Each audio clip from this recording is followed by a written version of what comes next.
During last year's mission trip to Lytton, God opened my heart towards the First Nations students I met at Stein Valley School and showed me that He was working within their community. I was excited for this year's mission trip because I felt it would help me focus on God's plan, and I was also looking forward to meeting the Stein Valley students again. At first I was nervous because I was on the Taekwondo team and I am not skilled in that area. But God reminded me that the focus was to show Jesus Christ through our behavior. I learned that our confidence comes from God. As I met the students on the first day at the school, I was happy to see some familiar faces. It felt like I was seeing some old friends that I hadn't met in a long time again. During the 3 days of Taekwondo lessons, I learned to rely on God rather than our own plans and our own abilities.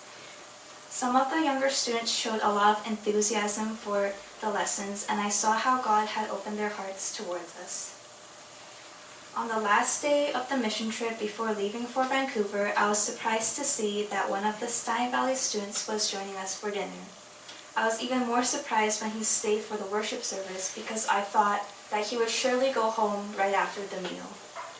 I was very thankful to God that He had opened the student's heart so that he can meet God and Jesus Christ.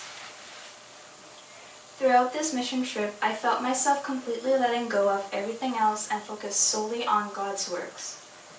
While it was hard at times, I felt joy in serving God.